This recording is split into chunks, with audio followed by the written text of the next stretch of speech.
Hey up everyone. The global motorcycle market is ever changing, and we are entering what I think could be a very exciting period in time. China and India are playing a bigger role in the industry in the Western world, and as time progresses, this influence will inevitably grow.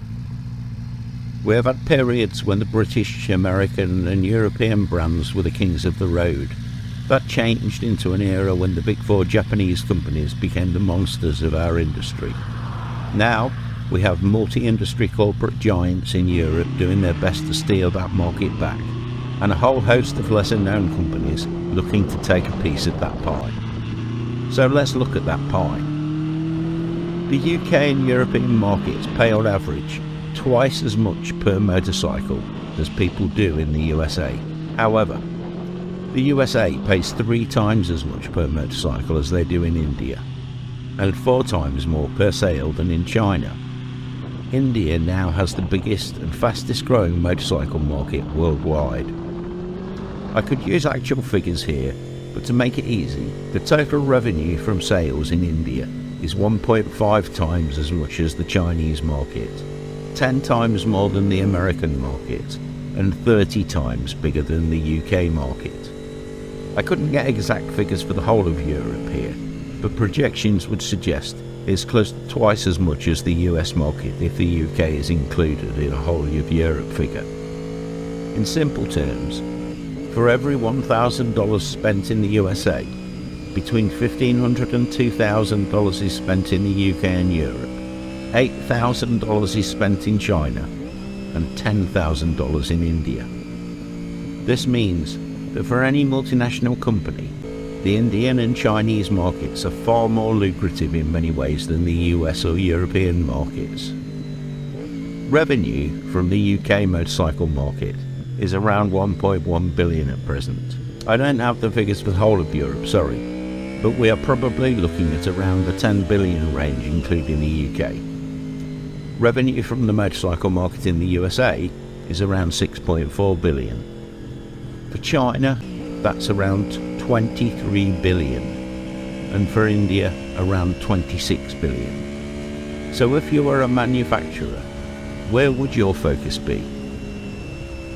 What we see is that across the different ranges of motorcycles, that the European market buys more high-spec expensive motorcycles, the US buys lower spec high-capacity motorcycles, and both India and China buy many more motorcycles, but they tend to be lower capacity, cheaper motorcycles. Now comes the but.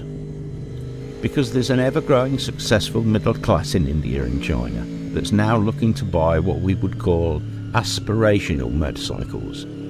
These in general are 400cc and above motorcycles that are more than simple transport. I think this is why the industry has so many bikes being released into what we think of as the middleweight sector right now. One of the benefits is that manufacturers can offer cheaper alternatives to the US and European customers going through a cost of living crisis. European and American customers are moving away to smaller capacity bikes, and the burgeoning market of middle class buyers in China and India mean motorcycles in this market segment can be sold worldwide. This is a much bigger potential market for the manufacturers than the bigger, more expensive motorcycles we have become accustomed to. Manufacturing motorcycles in this market segment just makes more sense from a global sales perspective. Now, in Europe and the UK, emissions regulations have dictated what bikes we can buy for years now. But what you may not know is that China took a slightly different approach. It decided that the way to approach the problem and also generate more sales was to limit the age of motorcycles which could be used on the road to 10 years. This meant that motorcycles that were made specifically for the home market had a maximum working life of 10 years. Now, as the average age of motorcycles in Europe and the USA is now over 15 years old, you can immediately see why there would be a difference in the build quality of motorcycles built for the different markets. We in Europe and the US expect our motorcycles to last beyond 15 years, whereas a Chinese customer has no interest in a motorcycle lasting longer than 10 years. As the markets in China and India have matured, people are now spending more money on larger capacity motorcycles. At the same time, the US and European customers are beginning to replace their motorcycles sooner, so the market itself and the working life of the motorcycles manufactured is changing, not in a way I would necessarily like, I may add. I look at what is on offer today and wonder how many of these bikes will still be serviceable in 50 years' time, like the old Laverda 750 I've been rebuilding. What it does mean though, is there is a fast-growing, very competitive middleweight sector where motorcycles can be offered to worldwide markets. This has led to the growth in the number of new motorcycles aimed at that market segment. Motorcycles like the DE800 Suzuki and Honda Transalp, to name just two. The good news is that it means new, more affordable motorcycles are being released onto the US and European markets. Bikes like the Benelli TLK 502, the CF Moto MT650 and Moto Morini XK were at the forefront of this move, but the Japanese and European manufacturers are following.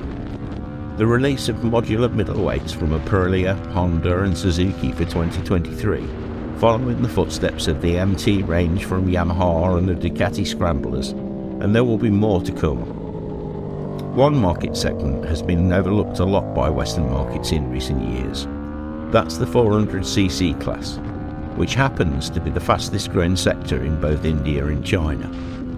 We have now got the KTM 390, the R3, the Kawasaki 400s, but that sector is set for major growth, I think. Most riders these days rarely seem to carry a passenger, so the 400cc sector will do everything allowed legally and beyond when riding on the roads. They are more than capable of stealing your licence. I'm lucky enough to remember bikes like the RD350LC, the FZR250R and the VFR 400, so I have no doubts about what a small capacity sport bike can do and how exciting they can be to ride. Once the new middleweight Battleground has calmed down, I think this 400 to 500cc sector will become the next war zone in the motorcycle industry. These bikes offer definite cost benefits and more than enough performance for today's busy roads. They are motorcycles already being built by the Chinese and Indian manufacturers, so prepare for an influx of bikes like the Kove 450 Rally and the CF Moto 450 SR soon. They may well be a lot more to choose from. Royal Enfield are definitely ahead of the game in this sector, but there are a host of smaller high-spec sports 400s coming onto the market, driven by the World Superbike Supersport 300 class. Kawasaki have set the performance benchmark with the ZX4R, but it comes with a hefty price tag that makes it more expensive than many bigger bikes. I applaud Kawasaki's risk-taking here, and I for one will be interested to see how well it sells. More likely to take a bigger market share is the twin-cylinder Ninja 400 they have built, which means people even have a choice of 400cc bikes within the Kawasaki range. It shows the commitment the company has to this sector. As I have said, this is the fastest growing sector in the Chinese and Indian markets, which means for the companies that succeed, there will be immense financial rewards. As much as right now the 700 to 800cc sector is the latest battleground in the industry, I think very soon the focus will shift to the 400cc segment of the market. Only time will tell if the US, European and UK markets start to shift further away from the large capacity machines that we've become accustomed to. There will always be a place for bigger bikes. I just hope we are moving to a market that's more balanced again, like it used to be. Then perhaps we will be graced with bikes that can recreate the joy the bikes like the CB404, RD350LC, FZR250R and VFR or RVF 400s gave us. What is it they say? It's better to ride a slower bike fast than to ride a fast bike slowly. Cheers for watching everyone. You know the score by now. Let me know your thoughts in the comments below. Are we in for a change in focus? Who will be the long-term winners in this global marketplace? If you haven't already, Don't forget to hit the like button and subscribe to the channel for more tales from the world of motorcycles. Ride free, everyone!